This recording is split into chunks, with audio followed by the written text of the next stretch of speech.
I might have to turn that off if it's going to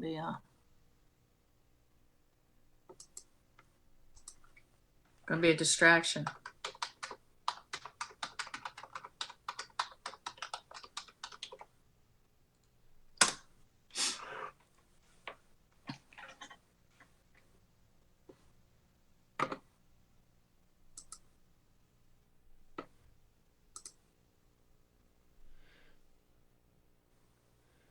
Okay. You ready now? I'm ready. I think I got everything started. So here we go in 3, 2, 1. What's up, y'all? Welcome to the Sports Medicine Broadcast Hall of Fame with Nancy Burke. So it is March 4th when we are recording this. We're celebrating National Athletic Training Month. Also on March 8th is International Women's Day, and I've been seeing things on social media about it's like Women Appreciation Month. I hope I didn't say that incorrectly, but it's kind of just celebrating women in general and the contributions they make to society. So it is my pleasure to have Nancy Burke, a NATA Hall of Fame member, on the podcast. And before I really get to Nancy, we do these lives. So we're on Facebook Live, we're on the Google Hangouts, the video call. So if you're watching live on YouTube or on Facebook, you can see Nancy. But we have literally called like 20 different times so she can work it through all of her tech issues.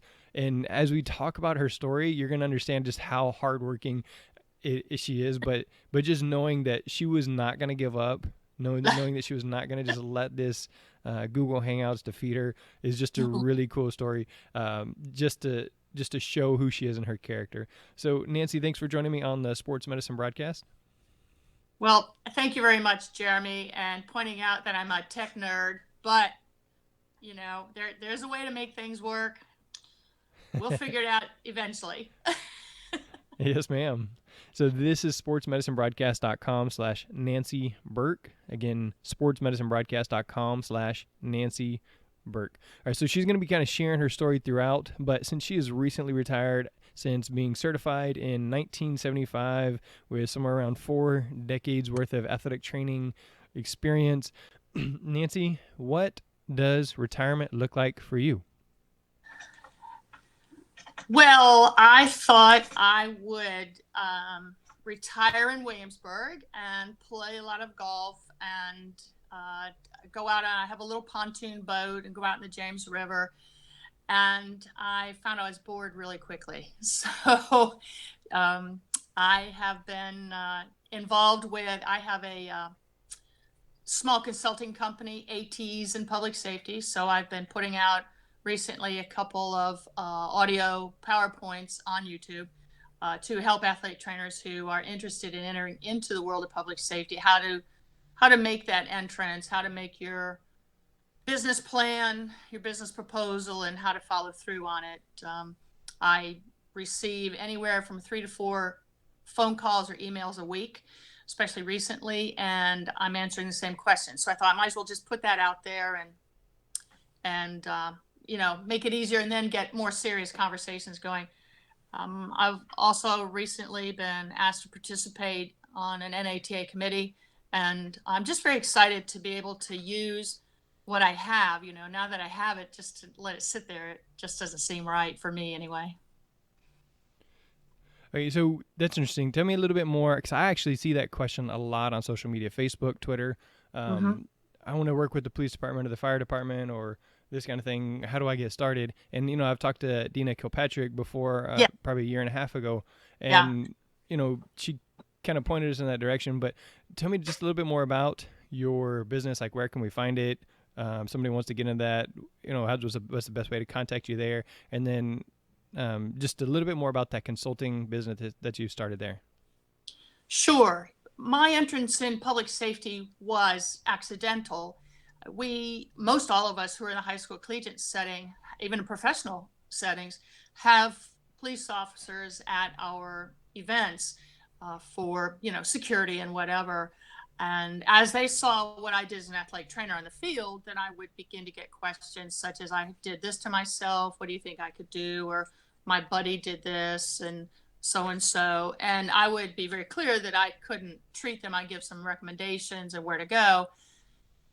And then I was looking to retire out of the high school setting. I was there for 28 years, and I wasn't intending to do anything too strenuous. But I was at a basketball game, and a lieutenant at the district station told me that out of 15 members of their midnight shift, they have 5 that weren't able to work because of injury. That's a threat to public safety. And so the more we talked about it, the more it became clear that the more common injuries they were experiencing musculoskeletal. Well, that's our world. That's our bread and butter.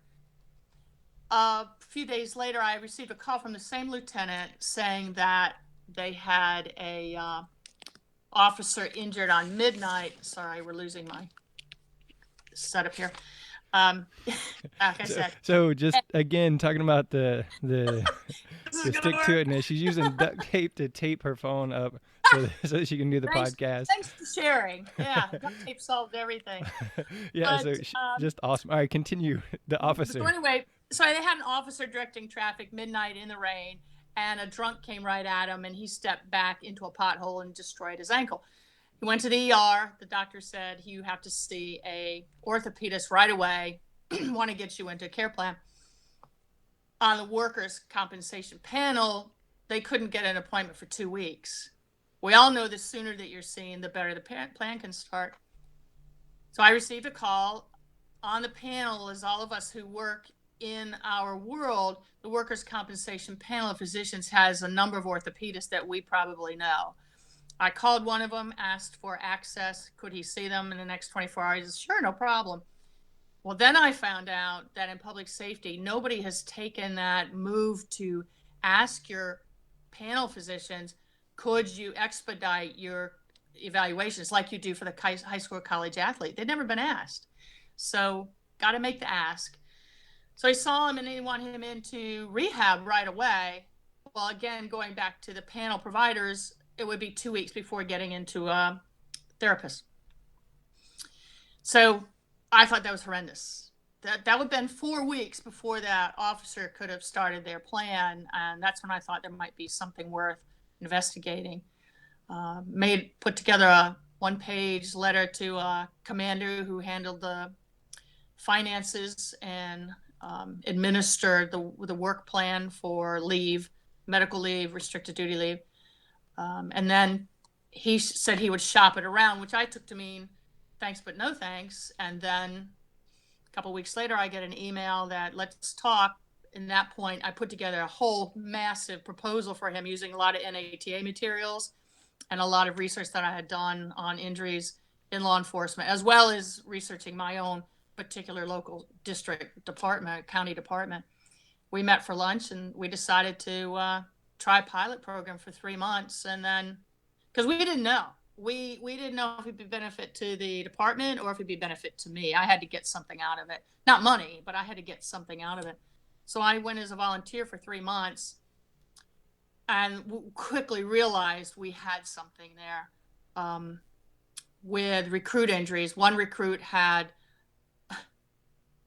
is a scenario where the recruits are running and then they have to step through a window to chase a bad guy, and it's on a tile gym floor. Well, this fella, he decided to get there quicker, so he dove through the window and nailed his patella right on the tile floor, and it hurt. So of course he went home, put a heating pad on it because it felt better. Came back the next day, his knee was blown up. In the academy, if you can't work for 3 days, then you're dismissed. That's tens of thousands of dollars that are lost to the department and the county for that. I saw him coming down the hall the next morning with his supervisor to dismiss him. Went out, asked, can you tell me what happened? And they told me, and I asked if I could. I brought him into the clinic, which was spare bones at the time. Can I see it? So he dropped his drawers, and we got a good look at the knee. And it's like, I can fix him. This is a no-brainer. He can be back to work tomorrow. And so they delayed the dismissal. Within 24 to 48 hours, we had most of the swelling gone. He was functional. That's when I had a job with them. That's when I had credibility with them that, oh, you're here not just do Band-Aids and ice. So within 3 months, we had 9 workstations. We expanded to 3 workstations for the men and women out on the road. That's when I went to a 4-hour-a-week part-time job Within 6 months, I was half-time, and within 12 months, I was full-time and stayed there 12 years. And we just kept expanding the program. But it's a world where they don't know what we know. Their healthcare model is so receptive to the sports medicine model of quick entry into the system, quick entry into rehab prevention, quick injury, especially with concussion. Um, and that model really works. I propose saving 10% of their county budget on medical costs. And within the first 5 years, we saved 25%. And now it's up to 35% savings in medical costs. When you're talking a $2 million output for medical costs within that large area, that's jobs. So that's pretty much how it got going. It was a lot of work on my part, a lot of work on the county part. They had to bring in the county attorney. They had to bring in risk management. They had to bring in county human resources, which would be in a city if it was a small area. But it wasn't just me that did it. It was a lot of people pushed a lot of buttons, and we all got it done. That's It's amazing. Just happened. Conversation with the police officer, another conversation. Yep. Somebody fell and hurt their leg, and you were there. Just right place at the right time. Right place, right. Super cool. Yep. Yeah. And they were willing to try something new. I was willing to try something new, but it was purely a sense of, we're, as athletic trainers, we have this tremendous skill set. And they didn't really know about us, but once they received that information and they started thinking, well, this may relate, it was just a matter of matching skill sets to what the need was. So truly it was an area where, as athletic trainers, we can make it better. And it worked. All right, so you said 28 years in the public school system? Yes, I was a teacher athletic trainer. All right, so tell me a little bit more about your career there in the public school system. I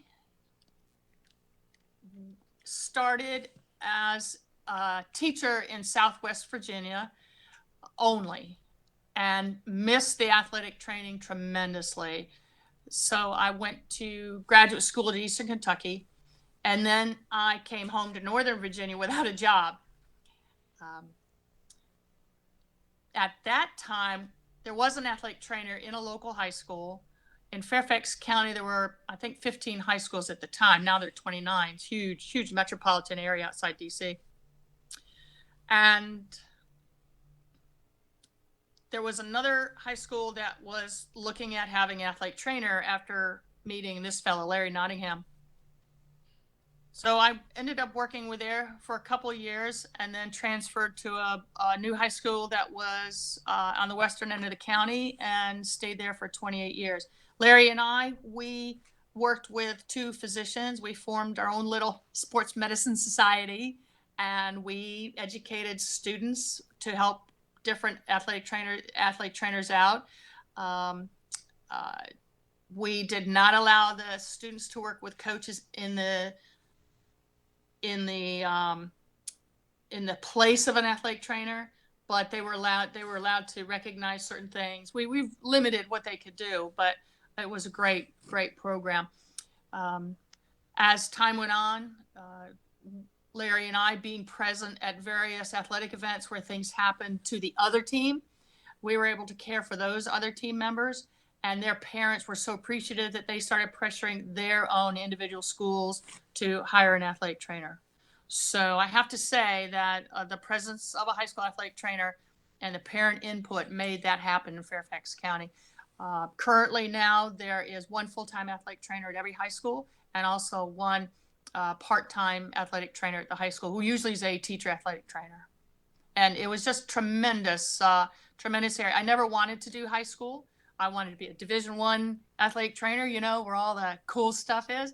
And when I got into the high schools, I quickly found out that if those students are injured in high school, it could affect their physical abilities the rest of their life, not just in athletics, but in just the quality of their life. So I really enjoyed the high school level, and we worked hard. It's not an easy life being a teacher athletic trainer, but it was all right. All right. So what were you teaching when you were teaching only, not doing athletic training? The first couple of years I taught AP biology and earth science, which I have to say was not my strength. I loved teaching about planets and weather, but when it came to geology, I was like, okay, this is a rock, moving on. It's like, we're done with that chapter. And then I moved to teaching physical education. At the new school, I taught physical education, most of the health that was taught at all levels. And then we instigated a sports medicine class for the high school students, which became an entry level, not just to athletic medicine, but just to medicine in general, with terminology, anatomy, common injuries, common care. And the students that took that class were interested in a medical career of some kind. It could have been a general physician, could have been physical therapy, occupational therapy, athletic training, even had some go into veterinary medicine. So I'm not sure what that says about the human condition. They went to be a vet, but they still learned some medical terms. Very, very proud of that program, and very, very excited teaching those students, because they just want to soak things up like a sponge. It was great. Yeah, that's one of the things I love about the high school is that I'm not really pushing everybody to be an athletic trainer, Right. right? I can say, hey, you can, learn here and be a physical therapist or a nurse or a doctor or a vet or a X-ray tech, and you're still learning about the bones and how it works and those kind of things. And like you just said, you're really shaping the rest of their lives. I had, a kid tear his ACL and not really he kind of got Mm-hmm. out of athletics and didn't complete his rehab. And I said, hey, how long do you think you're going to live? He's Right. like, I don't know. It's like, Yeah. well, think about it. And then the next day he's like, hey, why'd you ask me how long I think I was going to live? I was like, Yeah. because if you think you're going to live to be 70 and you're 16 right now, that means you got a whole, 50 plus years of walking around on a bum knee. Yeah. Let's do something about that knee, because just like you said, you're shaping the rest of their life. So Yeah. Well, it's interesting you say that. In the police department, you have a population that was very active in high school and in college, and some of them had athletic trainers and some of them didn't. We had one officer who went to University of Virginia and blew out his knee, had terrific care there from the athletic training staff and the team physician, and then managed to blow out his other knee when he was doing a SWAT exercise. But we had that conversation about what terrific care he got in his collegiate area. And then we had another one who had a chronic shoulder dislocation at this point, who saw he never had an athletic trainer, never had a team physician, went to his family doctor who said, it's okay, as you get older, it'll be better. And he had a chronic subluxing shoulder, which by the time he was 33 was a mess. And he ended up having a whole shoulder reconstruction. But now he's functional, he's able to go, but he wouldn't have had to have that likely if he had a high school athletic trainer. And we get involved in some of their different lives, and parents will call the athletic trainer the high school student. They'll call them at home, just, this is going on, what can we do? And that's inconvenient for a lot of times, but sometimes making that connection, just that receiving that one phone call down the road, can be very helpful. And then you get involved in their personal lives. I remember one young man, he had sprained his ankle, and I had him he had a massive injury, massive swelling the first 24 hours, put him in just a cool bucket for a while, and then strapped him up to provide some stability and compression. And he's sitting on the table and he's looking at me and he says, I wish you could tape a heart as good as you tape an ankle. I was like, oh, I'm not sure I want to go there. But, that's just that trust that he didn't mind saying that to somebody. And anyway, broken up with his girlfriend, but they worked it out. It's okay. It's high school. Move on. yeah, again, another reason like high school is so difficult, because you got high school kids and puberty and maturity Oh, yes. and all that stuff. But again, it's the same opportunity to talk to them about avoiding debt, about you're Yes. a high school kid. There's a 90% chance you're not going to marry the person that you're dating right now that you're freaking out and Right. having a cow over. And like Right. like you said, there's the psychology, the mentoring aspect. So it's really a Mm-hmm. cool opportunity. And for me, I think it's where I really fit in well. Some Yeah. people don't do the high school. My wife used to teach elementary music, and Ooh. she's like, "There's no way I could work with the high school kids." I was like, "There's no way I could deal with somebody peeing on my No. carpet." No, no. First of all, her hearing's going to go pretty soon. Just that volume, Yeah. and then the music. Anyone who works in elementary school, they're saints in my book. They are people who should be treated very well in life. But you're right about the high school student. Not everybody can do that because it takes a lot of patience. I liked it. You never knew what was going to happen the next day. You have that every athletic trainer in every setting has to achieve a level of trust with that patient. In the high school setting, sometimes they're very quick to trust, but also very quick to not trust. I did find as an athletic trainer in the high school that you had to be very aware of that relationship with a student and be very clear to set your boundaries and your markers. With the adults, not so much because we've all set our own boundaries, or we should have. But yeah, there's a lot of good things with a high school student. And then, as you said, you're involved. You hear things, whether they want you to hear them or not, you hear them, and you can make some interventions with their guidance counselors, with their social worker, if needed be, with their principals on everything from what's going on, whether they're being threatened, whether they're threatening somebody else, whether they're hurting themselves, hurting somebody else, and then, of course, into their academic performance. So it's a big area. It's not just taking care of the physical injury itself. Sometimes you get drawn into bigger pictures. So earlier you mentioned working with Larry Nottingham as y'all were the only Yes. two, and then so what are some of the things that y'all did to advocate for athletic trainers then that would still work today? We would go to our athletic events, and we were always very clear that we wore clothing marked athletic trainer. We did that on purpose. We back in the day, you used to have a patch that you could wear, and we were very cognizant of wearing it on our external jacket. And we would get questions such as, "Well, are you an EMT? I see your patch. No, we're an athletic trainer. So he's an athletic trainer." And then you could explain to whoever. It could be the ticket taker, could be an administrator at the school.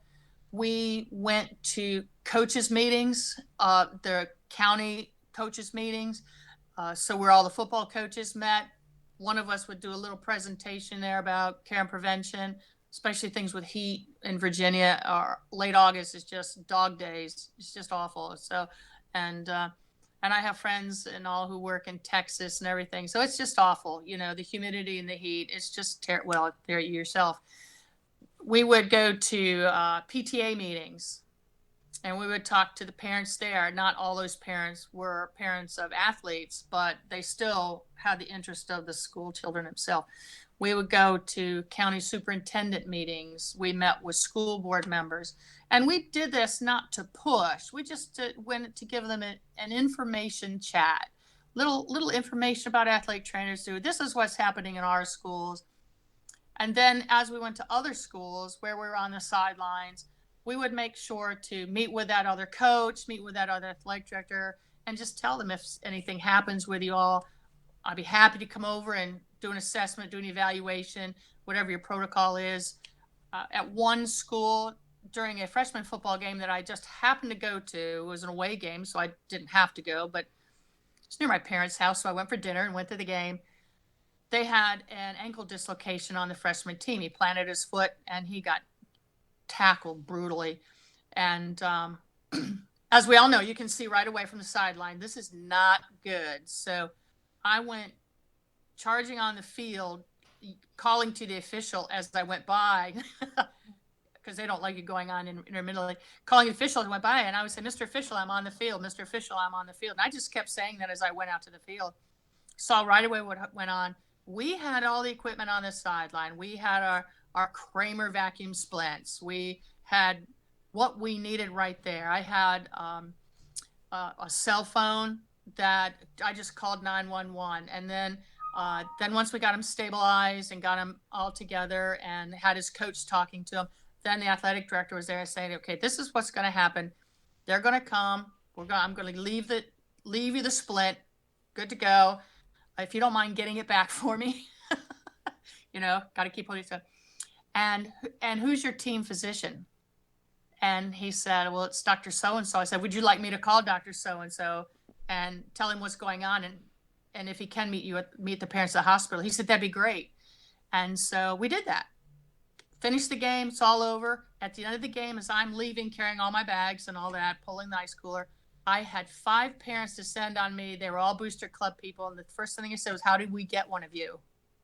So it's just modeling the behavior, advertising, not being pushy, not being aggressive, but just being factual to the different groups that are responsible for the care of their students. And then again, just being present. Larry and I, we managed to be present at all district championships and all regional championships. And it got to be quite interesting in the wintertime where we had 4 districts in our area. So that meant that all 4 districts had their wrestling competition on the same day, on Saturday. Well, it wasn't too long before they decided they wanted an athletic trainer at those competitions. Only 2 of us. So they changed their schedule and put 2 on Friday and 2 on Saturday. That's a compliment to the recognition that athletic trainers are important. And as time went on, we gained more athletic trainers in the schools. And then it was probably about 10 years after I was hired that John Almquist came into one of the high schools. And then he had the vision to form a group of us into like our Fairfax County athletic training group. And then he worked as an independent worker with, as an independent person, trying to politic to bring more athletic trainers into the school. So by the time John got there, we probably had half the high schools had athletic trainers. And then he managed to work into a position, a county position, as a not really a supervisor, but more a collaborator to bring athletic trainers. And he worked in an administrative position with our director of athletic services in the county, which is still there today. I think John Reynolds is the man. And that's how we got going. Sorry. No, this is all about you. These are, whenever you get a chance to listen to somebody who has experienced and done really well, then it's best for me to just shut up and listen. And so there's a couple people watching on Facebook Live, Ruth Gonzalez, Adam Halpern, Scott Mullet. Adam wanted me to ask you your opinion on how or why the level of athletic medicine in high school or college she's referring to is not available to the public. To public safety, or why that level's not available to public safety? No, I think in general public, like basically what is your opinion on why athletic trainers, the level of care that athletic trainers are able to provide, like you said, to that kid or to the police officers, why that's not available to the average Joe? I believe that's... to all high school athletes, maybe. Is that what we're looking at? No, I think he actually means like like physically the public, not even high school. Right. So the let's just say the recreational athlete or the active person. Sure. Well, some of it has to do with practice acts, and there are athletic trainers who have set up their own in their own clinic as their own business, who do take care of the active population and they advertise. But sometimes you can't do that based on the Practice Act in your state, which I know the Government Affairs Committee and others are working, especially state government affairs committees, are working to make those Practice Acts more amenable to allowing athletic trainers to work with within the private sector. And but there are some people that are doing that. So a big thing is there the State Practice Act and just working within that. Right. Yeah. Okay. Now you came into athletic training at a time when there was not a lot of women in athletic training. Right. And then, so you were an early member of the, an early member of the NATA. You were an early, like a pioneer in athletic training in general, but also for women in athletic training. So discuss just a little bit about becoming an athletic trainer when there aren't any as a woman from your perspective. Sure. Well, I didn't get into it because I was a woman. I got into it because it looked like an interesting area to be. So, a little bit of history with in my personal situation. I went in as an undergraduate to James Madison University back in 1969. I started, and I was looking at pre-med, but I was involved in athletics, and I played on the JMU field hockey team. Go Dukes! We were very good. Um, and then we didn't have football at the time, but we had soccer. And there's a young man that when a soccer athlete was injured, he took care of them, and I thought that was okay. Didn't think much of it, but we came to an event where we had a weekend field hockey tournament. So we started on Friday, and it was an extraordinarily hot, humid, early September weather. Um, we came back on Saturday to play, and midday Saturday, there was a huge weather change that came through the valley where it went from being extraordinarily hot and humid to being very cold winds and dry. And there was a one young lady on another team who seized up in horrific lower and upper leg cramping. I mean, she just cramped like crazy in extreme pain, screaming, and no one knew what to do.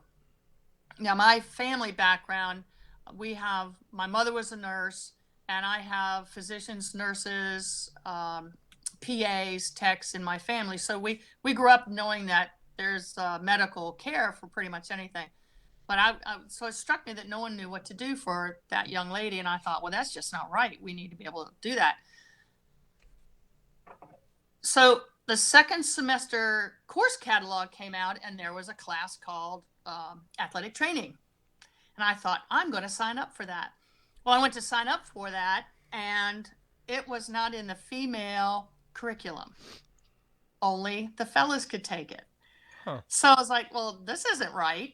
And I mean, I'm not a pioneer, but this isn't right. What makes it different?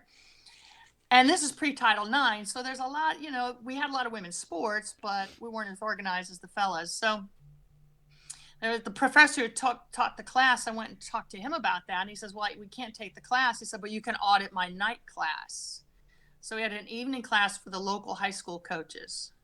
So I went in and took that class as an audit, and I just fell in love with it. It's like, this is where I want to be, because it combines athletics, all the energy, the excitement, the explosiveness, just everything with athletics, and it applies to the medical area. So I was hooked, and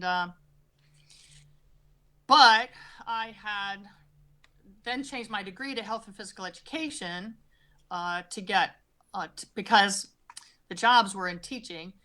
I took a teaching job down in Southwest Virginia and totally missed the athletic training aspect.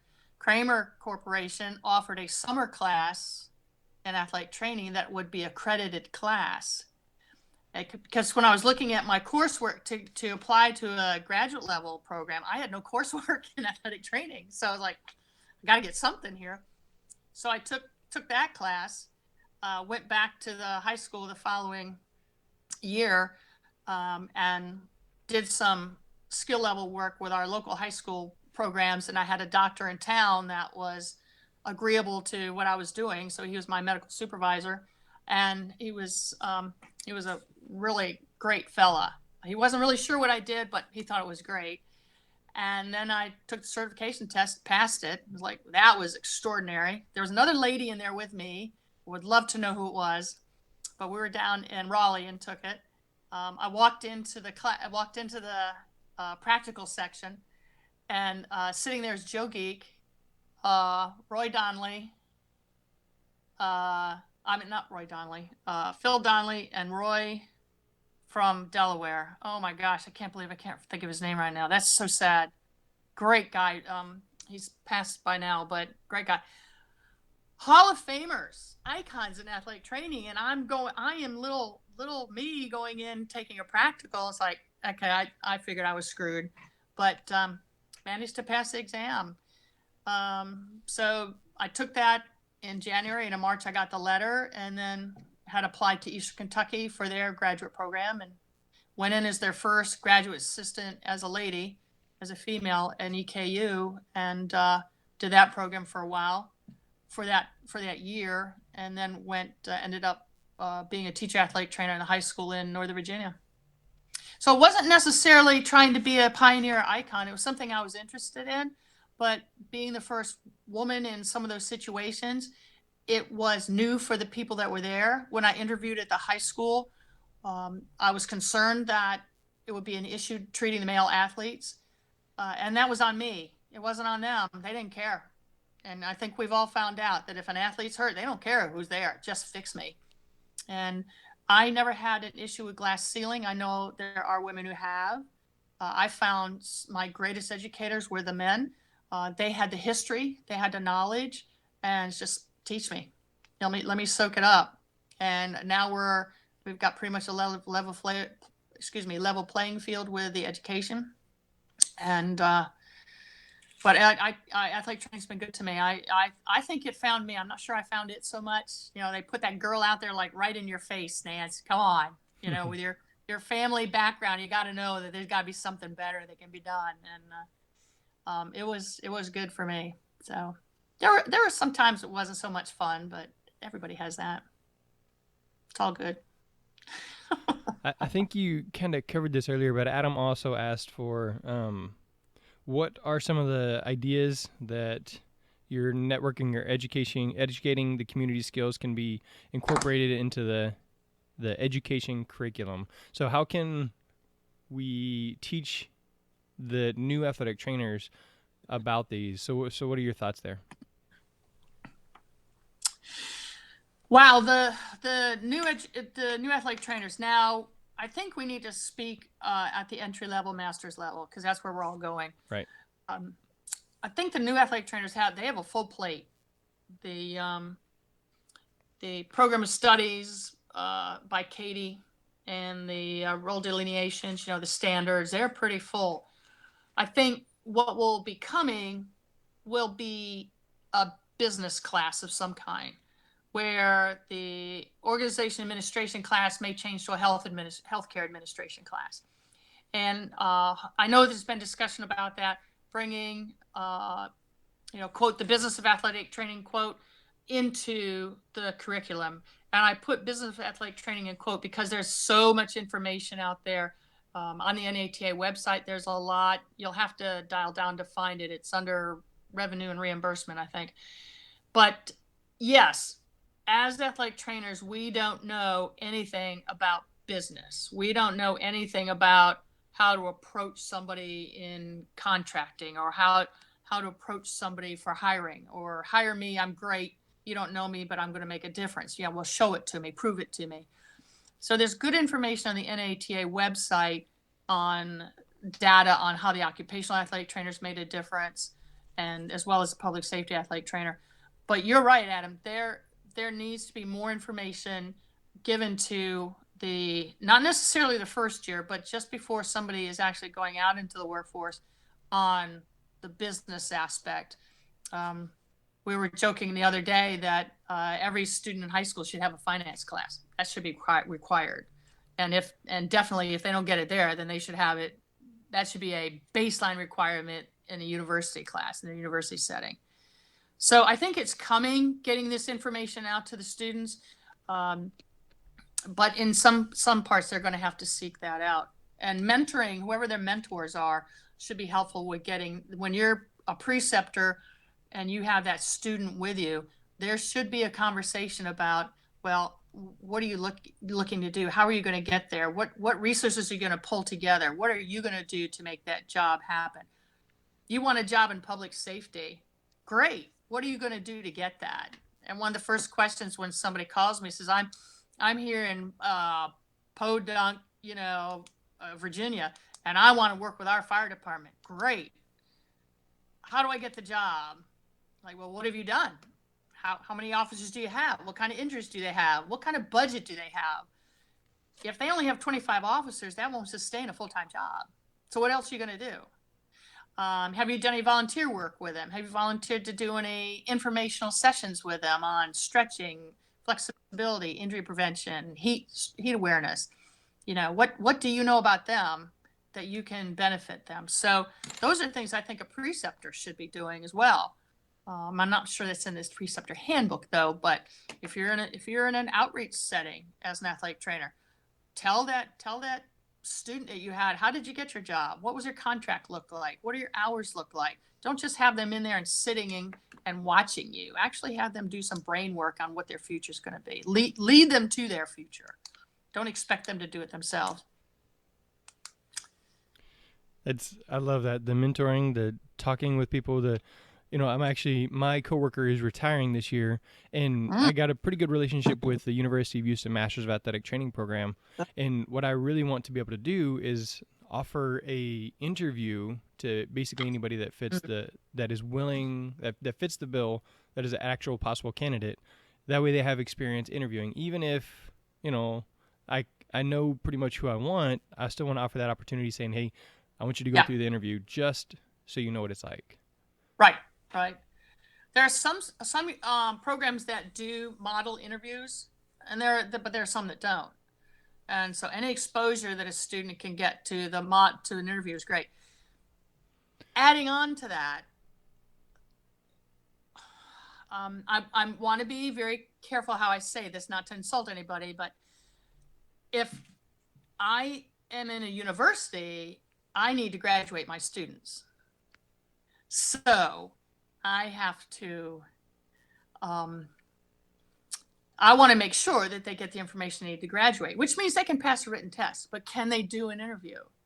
So in an interview, I'm going to have certain markers they have to hit. Well, if they hit those markers, you check it off. Now, they interview with you, and whoops, did we lose you? No, I'm here. Oh, okay. With you don't have to check off those markers. You could be more specific in the interview questions as to being more emphatic about, you must be here on time every day. Can you do that? This is not a job where you can decide that my hours start at 8 o'clock. Well, I can roll in at 9:30. Nobody cares. Can't be doing that. Yeah, that's, again, like you talked about, the mentoring, the practical experience. And so that's kind of my job there, is to fill that, let the guys there at U of H teach them, give them an idea, but then when they come see me, get a real life practical experience doing the interview for a job that they may actually be applying for, getting. So yeah.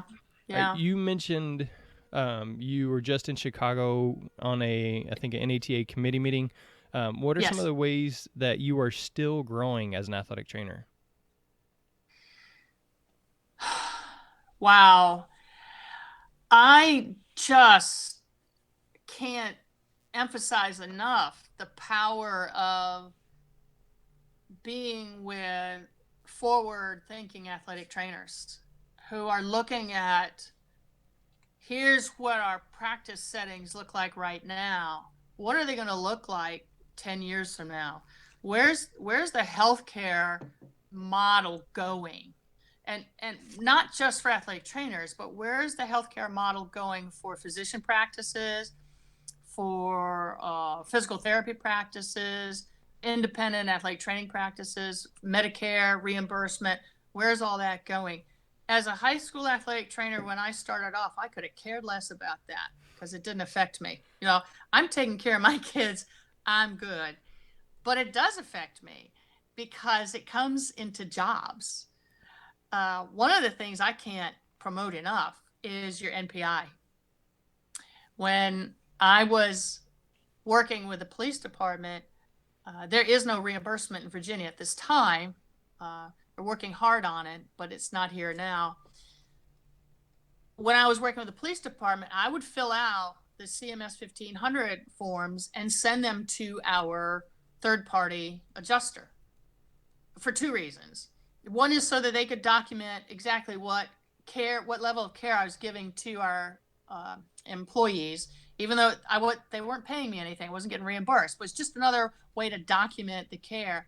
But the other reason I did was to prove I could do it. As an athletic trainer, I could do it. I have an MPI. I can fill out that form. I am as good as anybody other provider out there. And I don't know if everybody realizes how much uh, administrators, Medicare, politicians look at how many in your skill setting have an NPI number. And that's power. The more folks that have an NPI number, that's more power for our profession when it comes to decision making on the federal level or the state level for athletic trainer practice acts. I'm off my soapbox on that. All right, so besides surrounding yourself with forward-thinking ATs, which is Yeah. just like you said, I didn't do that as a young professional. I was like, I'm not concerned with all that. I got Right. enough to deal with here. But Oh, yeah. I think we as a profession are really promoting, document, show your value, Mm-hmm. advocate. I think we're doing a much better job. I think Yeah. maybe it's just because Mm-hmm. I believe in it more, I see it more, but I think in general we're doing a better job of that. But what else are Yeah. you doing to grow? I mean, obviously you listen to the sports medicine broadcast, and it's the best way to grow, Right. right? Yes. I keep up with the journals. I read a lot um, uh, on athletic training practices as well as areas that we can be involved with. I have a relationship with the athletic trainers locally at the College William and Mary.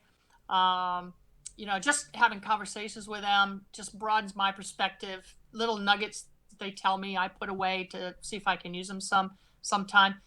I attend our state meetings, even though I don't need my CEUs anymore. Attend the state meetings anyway to do just conversations, collaborate. I go to the sessions. Years ago, a long time ago, I was presenting a session on a rotator cuff at the NATA. And there was a gentleman there who came in and sat somewhere in the middle. And he came in, I recognized him. I never met him, but I recognized him. He was a Hall of Famer, but he was a well-respected gentleman and knew so much. And when I finished the session, I happened to have some time to chat, and he was anyway. As he's getting his things together to leave, I thanked him for being there, and then I said to him that I had to ask him, "Why are you here? I mean, if anybody knows about rotator cuff, he said, no, I come to these sessions because I might learn something. He said, I picked a little something up here. This was worth it.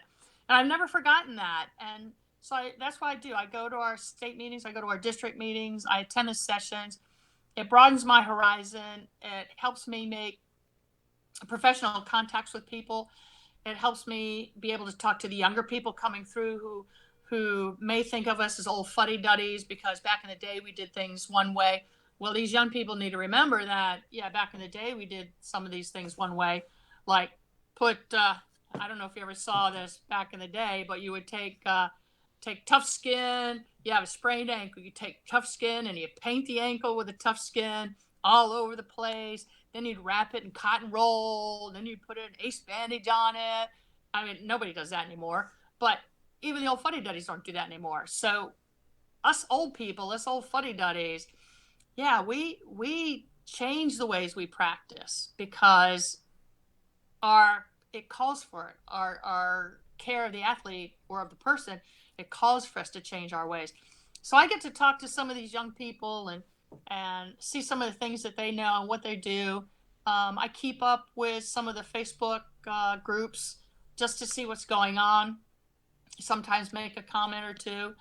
I keep up with our national conference, attend those, and I just try to keep informed. I try to keep current with what's going on with our healthcare providers, how we're doing business, taking care of the person, and then I try to keep up a little bit, not as much with what's going on with the different practice acts, and especially trying to promote our athletic trainers' public safety.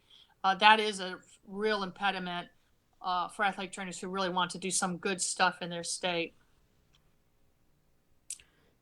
All right, so for a career spanning 4 decades, 1975 you were certified. lots of Yeah. experience, lots of different things. You've made a Yep. huge impact for a lot of different people. Tell me about Okay. what you feel like is a high point in your career and also what you feel like was the low point in your career. Well, the low point in my career, which made me realize I'm expendable as an athletic trainer, was, and this is not a slam on the university, but I was the graduate student at Eastern Kentucky, and it was implied that I would then come on when I finished my course of studies, that I would come on as their permanent hire women's athletic trainer. Um, and they ended up hiring another female athletic trainer.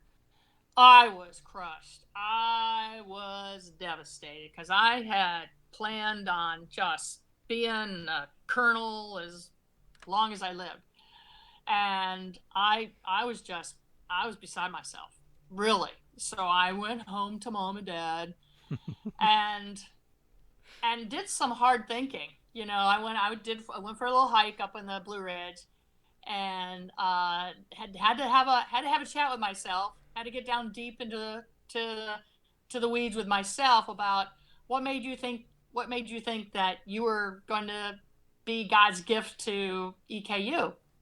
And I was like, well, and then I realized that you're awfully full of yourself. You're early into this demographic in athletic training, but you're not the only one. And so, get over yourself. I went and got a job in DC with the World Bank. I've always had skills with that. I was a technical typist there for about 3 months when I received a call from a high school coach from my local high school saying there's a job open at Marshall High School. They want an athletic trainer, and they want the athletic trainer because of Larry Nottingham. So I, quit sulking and went over there and got an interview, and that's how it started. So my low point, not being a Division I athletic trainer my whole career, actually made myself realize, as I said, to get over myself. You're still breathing, and move on. And that actually ended up kind of being, well, it was an impetus to get into a setting that really, really, really worked for me. Why did the coach call me? Because the coach goes to work down the street that my parents live on, and my mom happened to be out of the house on the front lawn when the coach went by, and they stopped and had a conversation. And the coach said, "What's Nancy doing?" She worked in the World Bank. Can't believe that. We need to talk. There's a job opening at Marshall. So that's how I got the call. See, your parents come in handy. Um, my parents, speaking of them, for the longest time, they had no idea what I did, but they loved the fact that I loved it. And I think a lot of us can identify with that. The high point in my career has to be the call that we're going to induct you into our 2018 Hall of Fame class. I mean, I how does that happen? It's just astounding to even be considered to be nominated. That was just extraordinary. And then to actually get the call saying, "Hey, you're going to go." I have admired and idolized all those folks in the green jackets ever since I've been an athletic trainer, and never put myself up on stage there. And I got that call. So without a doubt, that's the high point. Very good. So, again, a long career in athletic training. We've talked about your high and your low and a lot of different things here. But what do you feel like is your most memorable thing throughout your life? What has been the thing that has been most important to you, whether it's athletic training or personal? Did you like save somebody's life? Did you, obviously inducted into the Hall of Fame? Was it that you had kids that graduated from college and are now successful adults? So what do you feel like as a person has been the most important moment in your life so far? Wow. I do not have any children, which is a wise thing. I would not have been a good parent. I have 7 brothers and sisters, so I have a zillion nieces and nephews who I love dearly. And when they were younger, I could send them home. I could I could just spoil them and send them home, and they have all grown up to be really, really wonderful, caring, responsible, happy adults, hardworking, ethical, moral, all of that, and they owe it all to their Aunt Nan. Let's just face it. Now, parents housed them, fed them, but Aunt Nan made sure how they're growing up. Most memorable. Wow, I have so many. I've been involved in some life saving, and as well as all of us, and that was terrific. I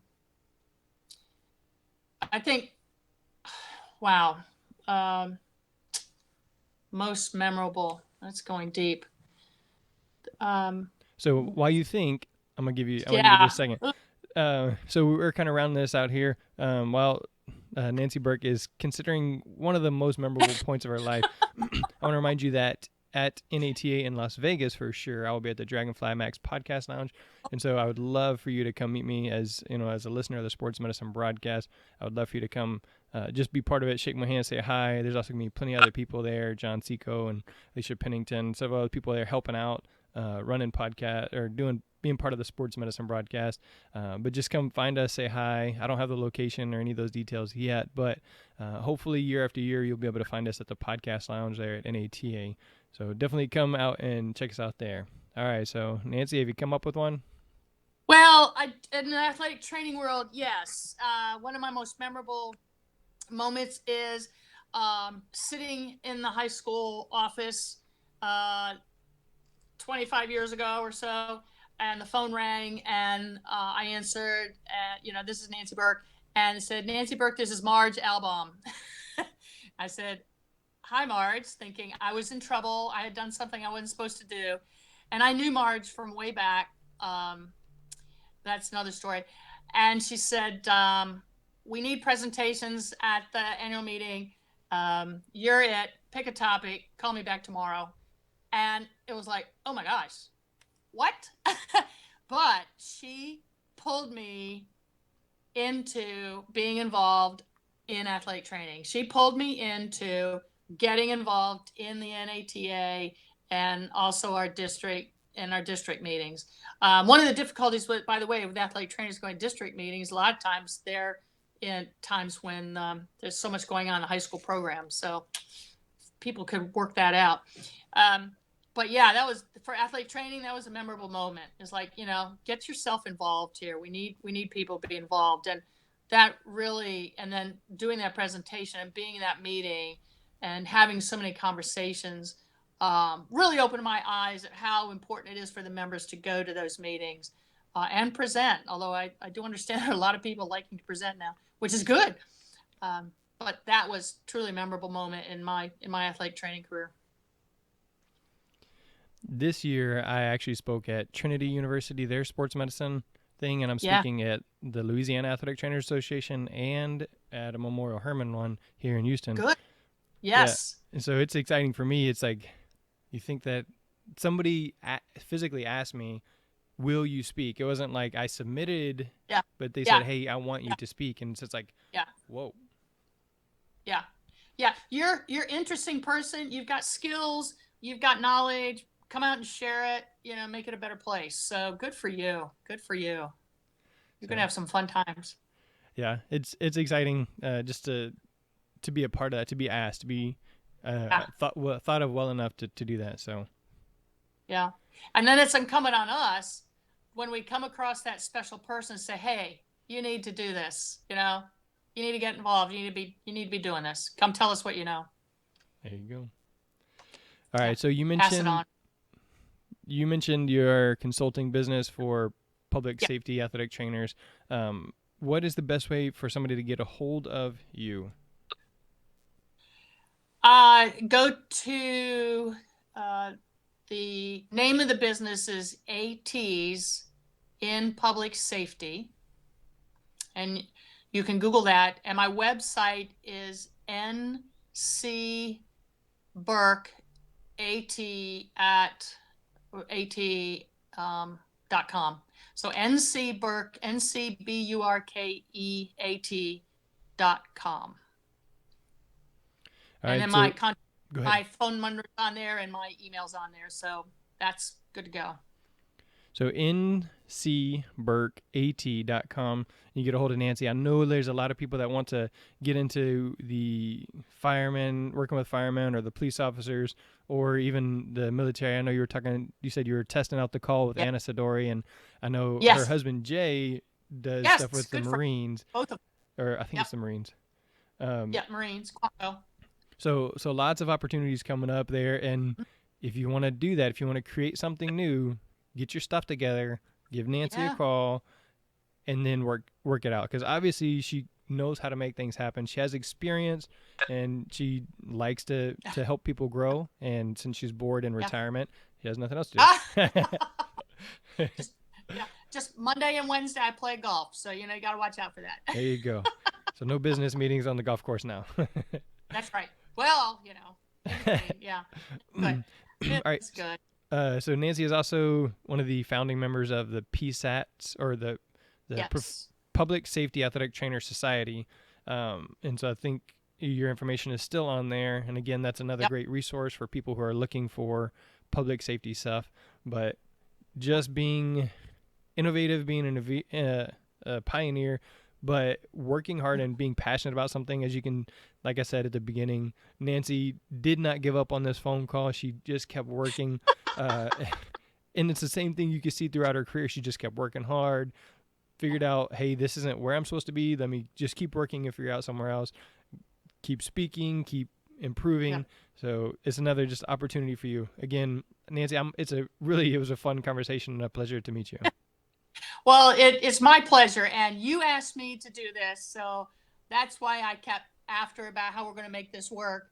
And I figure if you ask, you deserve to at least have me make the effort. I've enjoyed this a lot, Jeremy. And to any of you that are looking, I can't make things happen for you, but I can sure help you get in the direction that if you're willing to do the work, I'll be happy to work with you.